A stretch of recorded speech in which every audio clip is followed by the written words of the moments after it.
एक अहम खबर आपको बता दूं कि ये जो तीसरी लहर की चर्चा हो रही है, कोरोना की तीसरी लहर को लेकर केजरीवाल ने आगाह किया है। दिल्ली के मुख्यमंत्री ने कहा है कि तीसरी लहर के आने की संभावना बहुत प्रबल है और दिल्ली में युद्ध स्तर पर इसकी तैयारी कर दी जानी चाहिए। दिल्ली को एक बार फिर मिलकर लड़ने के लिए एकजुट रहना होगा, तैयार रहना होगा। अब ये भी जरा समझ लें, ये पहले देख लीजिए उन्होंने क्या कहा है, फिर बात करता हूं आगे। अब अपने को थर्ड वेव का डर है और जो यूके से, इंग्लैंड से जो संकेत मिल रहे हैं, वहां पे ऑलरेडी थर्ड वेव का प्रकोप बढ़ता जा रहा है। वहां पे केसेस काफी ज्यादा बढ़ते जा रहे हैं। इसके बावजूद कि वहां पे 45% वैक्सीनेशन लग चुका है, उसको मद्देनजर रखते हुए अपने को हाथ पे हाथ रख के नहीं बैठना, अपने को पूरी तैयारी करनी पड़ेगी। जरा जल्दी से ये भी देख लीजिए कि अगर तीसरी लहर की बात हो रही है तो तीसरी लहर की तैयारियां क्या हैं, जरा ये देख लेना बहुत अहम है। ये तीसरा झोंका कितना खतरनाक हो सकता है और उसके लिए तैयारियां क्या है। तीसरी लहर क्या है तैयारी? बच्चों के लिए रेमडेसिविर का इस्तेमाल नहीं होगा, ये स्पष्ट कर दिया गया है। हालांकि ये भी कंफ्यूजिंग है कि एक तरफ जब रेमडेसिविर को उतना इफेक्टिव नहीं बताया गया और उसको जो इलाज के लिए प्रोटोकॉल की जो मेडिसिन थी उससे भी हटा दिया गया, तब जीएसटी आज रेमडेसिविर पर कम क्यों कर दिया गया, ये भी जरा मैं डॉक्टर से पूछूंगा। लेकिन एचआरसीटी काफी सोच समझकर कराना होगा बच्चों के लिए, खासतौर से क्योंकि रेडिएशन एक्सपोजर उनके लिए बहुत सोच समझकर होना चाहिए। स्टेरॉइड का इस्तेमाल सिर्फ गंभीर मरीजों पर, बच्चों के लिए, खासतौर से बच्चों के लिए कंसिडरेशंस आप जानते हैं बड़ों के मुकाबले अलग होते हैं। और हल्के लक्षण वाले बच्चों पर एंटी माइक्रोबियल का इस्तेमाल ना हो। बुखार होने पर 10 से 15 मिलीग्राम ही पैरासीटामोल वजन के आधार पर दिया जाता है पैरासीटामोल, तो वो डॉक्टर्स तय करेंगे कि कितना डोज होना चाहिए और 4 से 6 घंटे के अंतर पर ही पैरासीटामोल की डोज दी जाए। और बड़े उम्र के बच्चों पर के लिए ये कहा जा रहा है कि वो नमक का गरारा करना उनके लिए प्रभावी होगा। ये नियम बनाए गए हैं।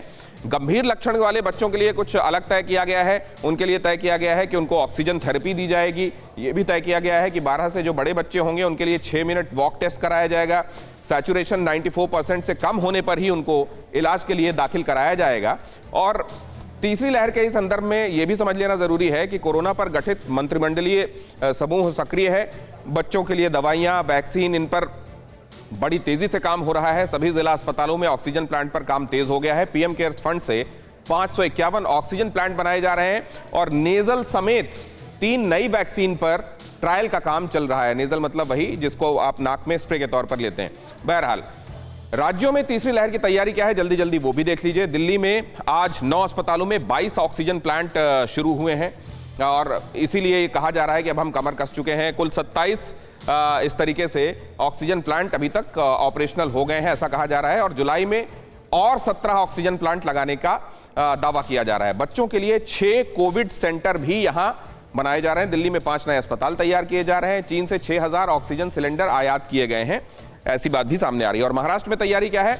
ऑक्सीजन बेड्स की संख्या 30% उसको और इन्हांस किया जाएगा कैपेसिटी को। छोटे बच्चों के लिए 10% बेड रिजर्व होंगे।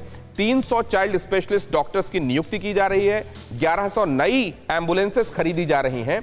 ऑक्सीजन उत्पादन 3000 मीट्रिक टन वहां पर किए जाने का लक्ष्य बना लिया गया है। और पंजाब में क्या हो रहा है? बच्चों के लिए मेडिकल विशेषज्ञों की टीम बनाई जा रही है। अस्पतालों में कम से कम 3 दिन का ऑक्सीजन भंडारण रिजर्व वहां पर रहे, ये सुनिश्चित किया जा रहा है। प्राइवेट सेक्टर में बच्चों के लिए कम से कम 1000 बेड तैयार किए जा रहे हैं।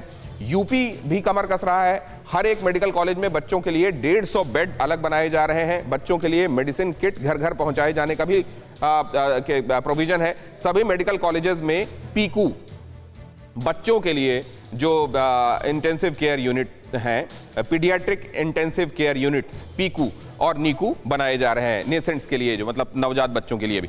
फिक्र आपकी, सोमवार से शुक्रवार रात 9 बजे सिर्फ TV9 भारतवर्ष पर।